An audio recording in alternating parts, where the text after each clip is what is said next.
Captain Jake Miller stood tall in the center of the Galactic Council chamber. The huge room stretched out around him like a vast bowl, with thousands of alien faces staring down at him from all sides. Lights from 100 different worlds shined down, making him squint slightly. He kept his back straight and his face calm, though inside his heart beat fast. "The human warship must be destroyed," shouted the Zephyrian counselor. Its body, made of glowing crystal, flashed bright blue with anger. "It breaks every rule of war we have made in 10,000 years. Jake said nothing. He had been standing here for 3 hours now, listening to alien after alien demand the destruction of the USS Retribution. His legs hurt, but he would not show weakness. Not here. Not now. "This ship," continued the Zephyrian, waving what might have been an arm, "can tear apart the very fabric of space. It can erase stars. It can make entire planets never exist. How can we allow such a thing to remain?" A low sound rolled through the chamber as thousands of aliens murmured their agreement. Some banged tentacles on desks. Others clicked beak-like, mouths together. Some simply glowed brighter, showing their support in ways Jake's human eyes couldn't fully understand. Behind Jake, Lieutenant Amy Rodriguez shifted her weight from one foot to the other. Her hand moved slightly toward her gun, then back again. Jake noticed and gave her a small shake of his head. They were outnumbered 1,000 to 1. Fighting was not an option. "The Council recognizes Admiral Carl, Bishop of Earth," said a flat, machine-like voice. It came from the Council Prime, a being so old and strange it now lived inside a floating metal box in the center of the chamber. Admiral Bishop stepped forward. His white uniform was perfectly clean, his gray hair cut short. Unlike Jake, who wore the simple black uniform of a ship captain, Bishop was covered in medals and ribbons from a dozen wars. "Honored members of the Council," Bishop said, his deep voice carrying easily across the chamber. "Yes, the USS Retribution is powerful. Yes, it is dangerous. But remember why we built it." He touched a control on his wrist, and a large image appeared in the air above them. It showed a planet, an Earth colony, burning. Strange ships, black and twisted like sea creatures made of shadow, moved across the planet's surface. Where they passed, nothing remained. "The Voidborn attacked us without warning," Bishop continued. "They killed 12 billion humans in their first attack. 12 billion. They moved through our shields like they weren't there. Our weapons couldn't hurt them. We had no choice but to create something new." "No choice?" The words came from a tall, bird-like alien with bright red feathers. "You had no choice but to build a ship that can cut reality itself? The weapon systems alone are classified," Bishop cut in, his voice hard. "And will stay that way." The Council erupted in angry shouts. Jake watched as screens appeared around the chamber, showing pieces of information about the Retributions, test runs. Even these small bits of data made some aliens physically back away in fear. "Order," called the Council Prime, its voice louder now. "We will have order." Slowly, the noise died down.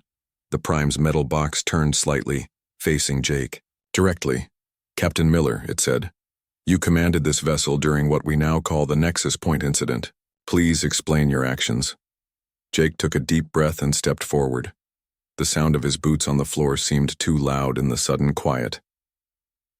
27 Voidborn ships were heading toward Colony 7, he said simply. There were 5 million people living there, civilians, families, children. He paused, remembering the fear he had felt when he first saw the Voidborn fleet on his screens. How his hands had shaken. How dry his mouth had been when he gave the order. "We engaged the enemy," he continued. "We used the ship as it was designed, to be used, and destroyed them all in 12 seconds, the Prime noted. "Along with a significant portion of space-time in a 3-light-year radius." Jake nodded. "Yes. A 3-light-year radius of space that now exists outside normal reality," added a green, slug-like alien near the front. "A hole in the universe that continues to grow even now. It's contained," Bishop cut in. "Our scientists have stabilized the area." "For now," said the green alien. "But for how long?" Jake looked up at the thousands of faces. Some angry, some afraid, none friendly. The colonists lived, he said simply. 5 million people lived who would have died. Amy stepped forward, speaking for the first time. The Voidborn were eating them, she said, her voice shaking slightly. Not just killing, eating. I saw the reports. I saw the videos from the first colonies they attacked. They were eating our children. The chamber went quiet at her words. Even the angriest aliens seemed to pause. The Council Prime's box hummed softly. We understand the threat was severe, it said finally. But the response, the retribution breaks laws of physics, not just laws of war. It threatens the stability of space-time itself. Such a weapon cannot be allowed to exist. And yet, said Bishop softly, without it, humanity might not exist right now. And who would be next? The Zephyrians? The Altarians? The Voidborn showed no sign of stopping with humans. Jake studied the faces around him. He saw the doubt in alien eyes and tentacles and glowing surfaces, the fear, not just of the retribution, but of what might come from the darkness between stars, of what might already be coming. Captain Miller, the Prime said, if you had to make the choice again, would you use the retribution? Jake didn't hesitate. To save 5 million lives? Yes. The Prime's box turned slightly, addressing the entire council. We have heard enough for today. This chamber will break for reflection. The fate of the USS Retribution, and potentially of humanity's place in the galactic community, will be decided tomorrow. As Jake turned to leave, he caught Amy's eye. She looked worried. They're going to ban the ship, she whispered as they walked toward the exit. Maybe worse. Jake nodded slightly. Probably. And then what happens when the Voidborn come back? She asked. Or something worse? Jake had no answer. He looked back once at the council chamber, at the thousands of aliens still talking among themselves. They were afraid of the retribution, but they hadn't seen what Jake had seen. They hadn't watched entire worlds die. Sometimes, he thought, you need a monster to fight monsters. And humans had proven very good at becoming monsters when they needed. So he just hoped the council would understand that before it was too late. 6 months before the trial, Dr. Lisa Grant walked through the huge shipyard hidden inside Titan, Saturn's largest moon. All around her, workers moved like ants, building the largest warship humans had ever made. The air smelled of hot metal and the strange chemicals needed for the ship's special systems. Lisa stopped in front of a large metal box. It was the quantum core, the heart of the new ship. It would power weapons that no one had ever built before, weapons that broke the rules of how the universe worked. She put her hand on the smooth metal. It felt wrong somehow, cold but also warm, hard but also soft, like it was in many places at once. Still having doubts? Lisa turned to see Commander Paul Watson walking toward her. Half of his face was normal, handsome even. The other half was metal, with a glowing blue eye that saw things no human eye could see. He had lost the real one in the first Voidborn attack. Not doubts, Lisa said. Just, we shouldn't be able to build this. No one should. We're breaking rules that should never be broken. Paul's human eye looked sad. The Voidborn broke the rules first. They killed my family on New Mars. They killed billions. They walk through our shields like they're not even there. Our guns do nothing to them. He touched the metal side of his face. We need something they can't stop.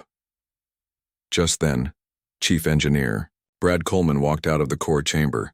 His radiation badge was glowing orange, not a good sign. His face was covered in sweat. Something they can't stop? Brad laughed, but there was no happiness in it. We've built something nothing can stop.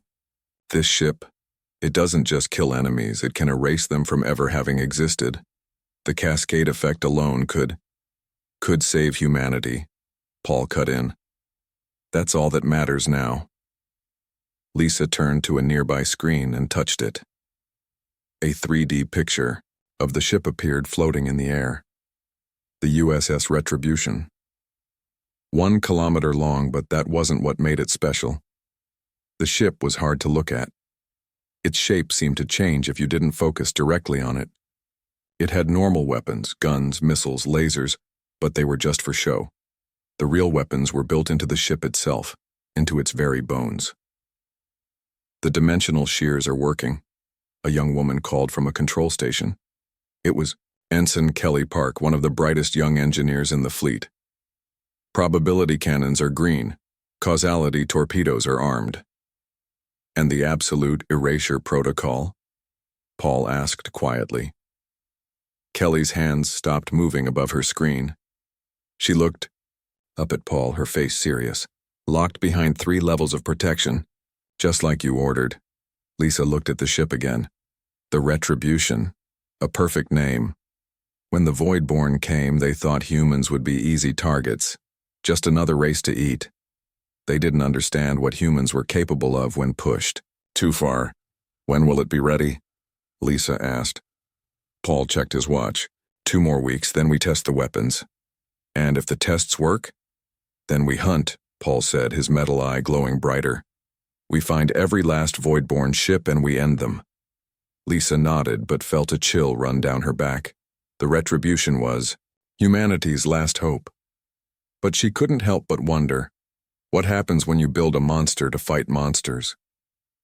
2 weeks later, Lisa stood on the bridge of the Retribution. All around her, officers sat at their stations running final checks on systems that should not exist. Reality anchors online, reported Brad from engineering. Dimensional shears ready, added Kelly. Probability matrix stable, said another engineer. Captain Jake Miller sat in the command chair looking calm. Only his tight grip on the chair arm showed his tension. Begin test sequence, he ordered. Outside, in the empty space beyond Saturn, a test target waited. It was an old cargo ship, empty of people. Nearby, sensor drones watched, ready to record what happened. Target locked, said Lieutenant Amy Rodriguez from the weapons station.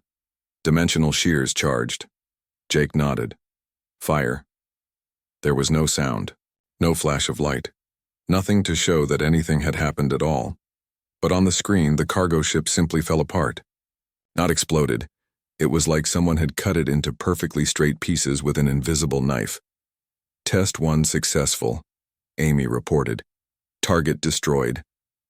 Prepare probability cannons, Jake ordered. A second target moved into position. This one was bigger, an old warship. Calculating probability matrices, Kelly said, her fingers moving fast over her controls. Ready. Fire, Jake said again. Again, there was nothing to see or hear. But on the screen, the old warship simply disappeared. One moment it was there, the next it was gone, as if it had never existed at all. Test 2 successful, Amy said, her voice shaking slightly. Target erased. Lisa looked at the empty space on the screen. The ship hadn't been destroyed. It had been removed from reality. Its probability of existence had been reduced to 0. Causality torpedoes next, Jake said. A third target moved into place. This one was a small asteroid. Torpedoes armed, Amy reported. Ready to fire. Launch, Jake ordered. This time, there was something to see. A small light left the Retribution and moved toward the asteroid. When it hit, the rock didn't explode. Instead, it began to age. In seconds, it crumbled into dust. Then the dust itself aged, breaking down into atoms, then nothing at all. Test 3 successful, Amy said. Target aged out of existence. Jake turned to look at Lisa. Doctor, your weapons work, all of them. Lisa nodded but couldn't smile. Yes, they work. There's one more test, Paul said, stepping onto the bridge. The absolute erasure protocol. A heavy silence fell over the bridge. Every person there knew what that meant. The final weapon. The one that broke not just the laws of physics but the laws of reality itself. No, Jake said firmly. We don't test that unless we have no choice. It's too dangerous. Paul started to argue, but a warning alarm cut him off. Captain, Amy called. Out, her voice tight with fear. Sensors are picking up multiple objects entering the system. Pattern matches void-born ships. How many? Jake asked, suddenly alert. 27, Amy replied. All Dreadnought class. They're heading for Colony 7. Jake stood up, his face hard. Looks like we'll be testing the Retribution in battle after all. He hit the ship-wide comm button. All hands to battle stations. This is not a drill. As the alarm sounded throughout the ship, Lisa felt fear grip her heart. The Retribution was ready. Its weapons worked. But she still couldn't shake the feeling that they had created something that should never have existed. The ship began to move, heading toward the Voidborn fleet, toward the enemy that had pushed humanity to build the most dangerous warship in the galaxy. A ship so terrible that one day the entire Galactic Council would ban it forever. But today, it was humanity's only hope. The USS Retribution moved through space toward Colony 7. Inside the ship, Captain Jake Miller stood on the bridge watching the main screen with cold eyes. The Voidborn ships were coming fast. 27 huge war vessels, each one bigger than the largest human battleship. Time to Colony 7? Jake asked. 15 minutes, Captain, replied Lieutenant Danny Torres from the pilot's seat. His hands moved quickly over the controls. The Voidborn will reach it in 20. Jake nodded. They would get there in time, but only just. He looked around at his crew. They were scared. He could see it in their eyes, in the way they moved. But they were doing their jobs. They were ready. Weapon status? He asked. Lieutenant Amy Rodriguez checked her screen. All systems green, Captain. Dimensional shears charged. Probability cannons ready. Causality torpedoes armed. And the absolute erasure protocol? Amy's face got even more serious. Locked, as ordered. Requires 3 officer keys to activate. Jake turned back to the main screen. The Voidborn ships were now visible. Strange, twisted things that hurt the eyes. They weren't built like normal ships. They looked more like sea creatures made of shadow and bone, with parts that seemed to disappear and reappear as you watched them. They're not fully in our space, said Dr. Lisa Grant standing next to Jake. They exist partly in other dimensions. That's why our normal weapons don't work on them. And why our shields can't stop them, added Commander Paul Watson. His metal eye glowed as he studied the enemy ships. They just phase through solid matter when they want to. Jake's hands tightened on the rail in front of him. 6 months ago, he had watched recordings of the first Voidborn attack. He had seen how they moved through walls like ghosts, how they ate people alive, how nothing stopped them until now. Ready reality anchors, he ordered. Reality anchors ready, Amy confirmed. The Retribution came out of faster-than-light travel near Colony 7. The planet was blue and green like Earth with white clouds and 3 small moons. Around it, the Voidborn fleet moved like a school of hungry sharks. Sir, called Communications Officer Nina Watts. Colony 7 is sending emergency signals. The Voidborn have already landed troops in the capital city. Jake felt cold anger rise inside him. How many people in the capital? About 1 million, Nina answered, her face pale. 1 million people facing monsters that couldn't be stopped by walls or doors or guns. 1 million people who would be eaten alive if the Retribution failed. All hands battle stations, Jake said into the ship-wide comm. This is not a drill. Prepare to engage the enemy. Warning lights flashed throughout the ship. Crew members ran to their posts. In the engine room, Chief Engineer Brad Coleman watched the quantum core pulse with energy no human had controlled before today. Sir, the Voidborn ships have noticed us, Danny reported. They're changing course, coming right at us, Jake nodded. Good, they recognize a threat. Activate reality anchors. Reality anchors activated, Amy said, pressing buttons on her console. Outside the ship, invisible energy spread out in all directions. Suddenly, the Voidborn ships seemed to become more solid, more real. Parts that had been shifting in and out of sight now stayed visible. It's working, Lisa said in surprise. They're fully in our dimension now. They can't phase through things anymore, Paul added with a smile that had no happiness in it. They can't hide. On the screen, the Voidborn ships seemed to pause in confusion. Then they attacked. Strange energy beams shot from the enemy ships toward the Retribution. The beams moved in ways energy shouldn't move, twisting and turning like living things. Shields holding, Amy reported as the ship shook. But they're already adapting. Shield strength down to 80%. Return fire, Jake ordered. Dimensional shears, target the lead ship. Amy pressed a button. Nothing seemed to happen. No visible beam or missile left the Retribution, but on the screen, the lead Voidborn ship suddenly split in half, then each half split again, and again. It kept dividing into smaller and smaller pieces until there was nothing left but dust. Target destroyed, Amy said, her voice shaking slightly. The remaining Voidborn ships paused again. Jake could almost feel their surprise, their fear. Probability cannons, he ordered.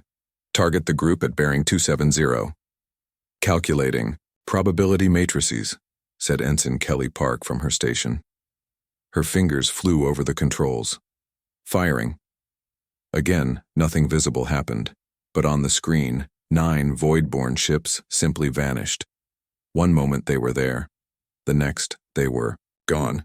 Not destroyed, erased, as if they had never existed at all.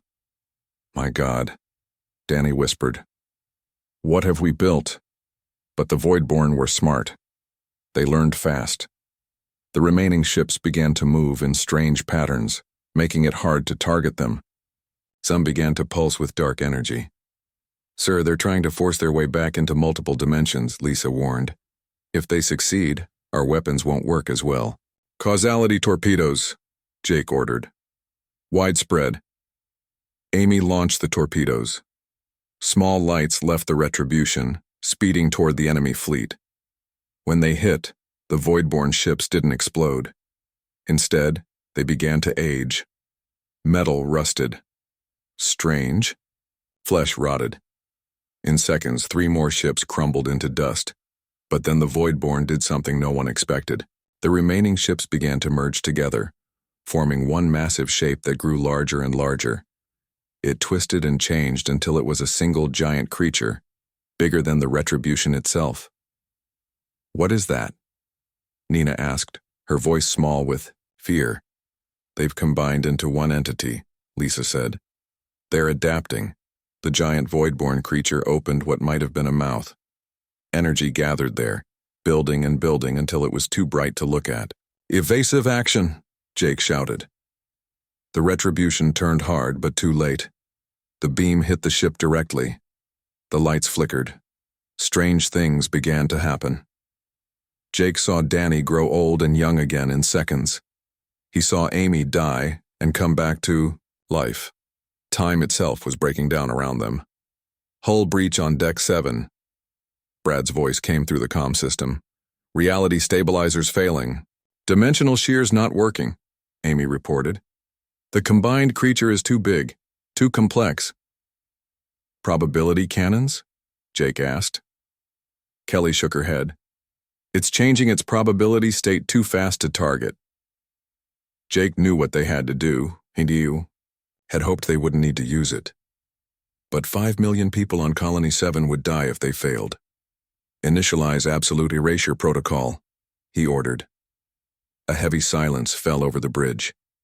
Sir, that will affect everything within 3 light years, Amy said quietly.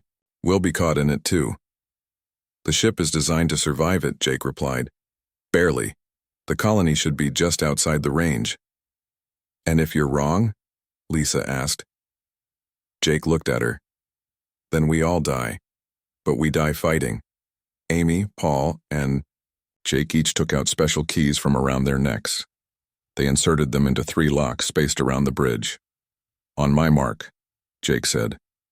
3, 2, 1, turn. They turned their keys at the same time. A deep humming filled the ship. The quantum core in the engine room began to glow so brightly that Brad and his engineers had to look away. All hands brace for dimensional cascade, the computer announced calmly. Jake gripped his chair tightly. He looked at the screen one last time, at the massive Voidborn creature about to fire again, at Colony 7 in the distance with its 5 million people. For Earth, he whispered, for all of us. The absolute erasure protocol activated and reality itself screamed. Silence filled the Galactic Council chamber as Captain Jake Miller finished telling his story. The thousands of alien representatives sat still, many of them too shocked to speak. The holographic displays floating in the air showed the moment, when the Retribution had activated its final weapon, and then nothing. Just a perfect empty sphere where space, time, and reality had simply stopped existing. The Council Prime's metal box hummed softly in the silence. Finally it spoke. The Voidborn fleet? What happened to them? Gone, Jake said simply. All 27 ships, the combined creature. Everything within 3 light years of the blast point was erased. Everything? Asked the bird-like Altarian, its feathers now flat against its body in fear. Jake nodded. 3 asteroid belts, a small brown dwarf star, about 18 trillion tons of space dust, all gone. Ambassador Maria Cruz stepped forward. She was Earth's main representative to the Council, a small woman with gray hair and a face that showed both strength and sadness. She had been fighting Earth's political battles in the Council for 15 years. The threat was eliminated, she said firmly. Colony 7 was saved.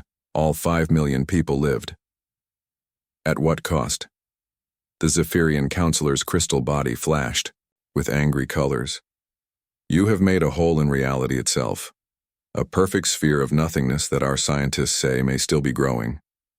Our scientists have contained it, Admiral Bishop replied calmly. The growth has stopped.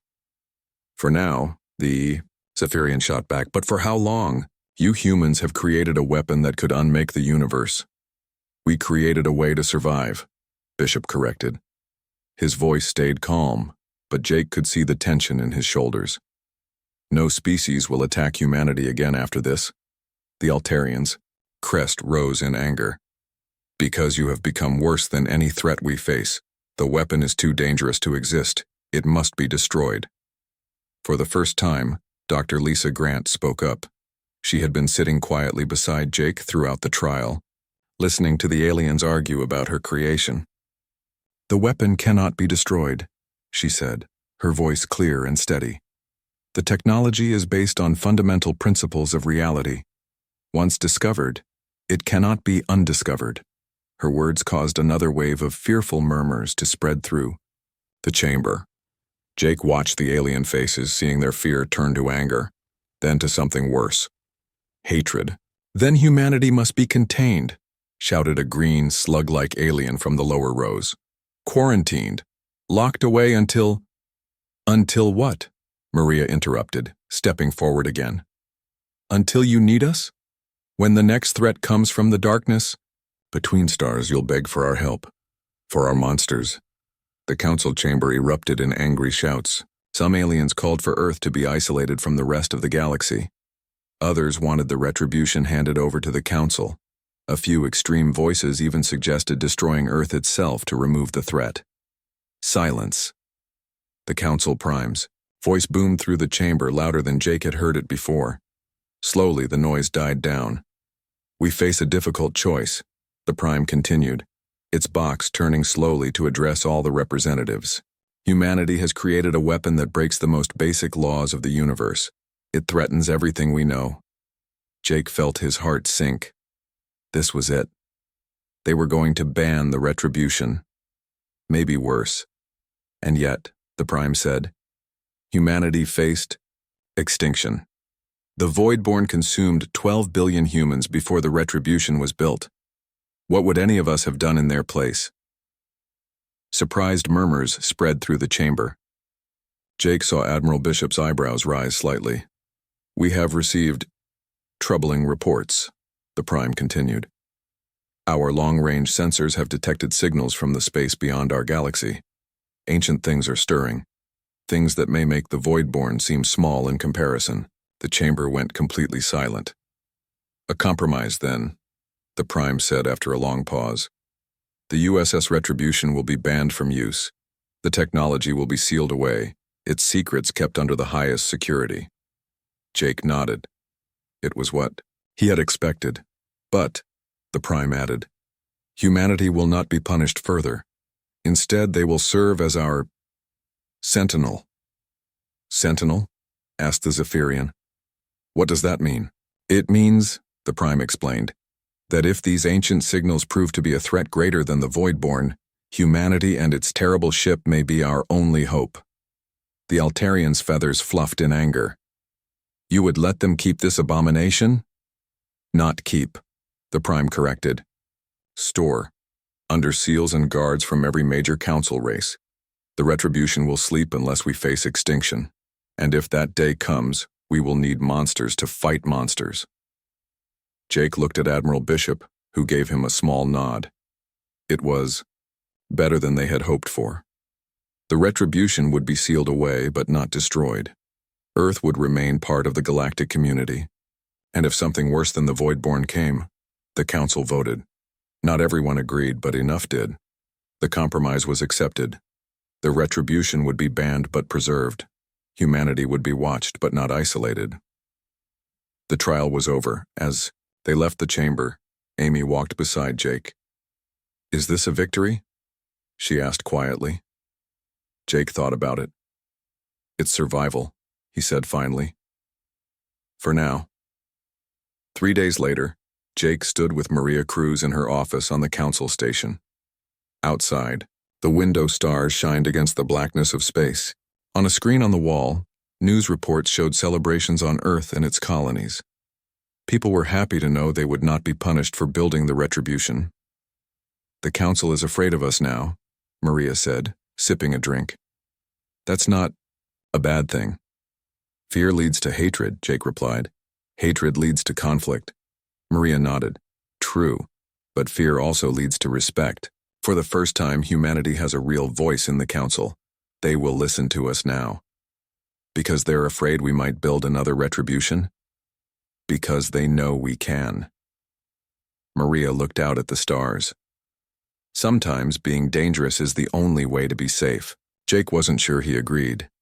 He had seen what the Retribution could do, had felt reality itself break around him when they activated the Absolute Erasure Protocol. Some weapons were too terrible to use, even to survive. Captain Miller, Maria said, turning back to him. The council wants you to command the team that will seal away the Retribution. Jake was surprised. Me? Why? Because you're the only one who has used it in battle, the only one who truly understands what it can do. She paused. And because they trust you not to use it again unless there is no other choice.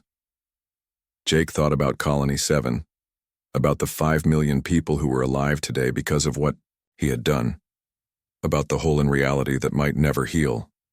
These signals the Prime mentioned, he said. How real are they?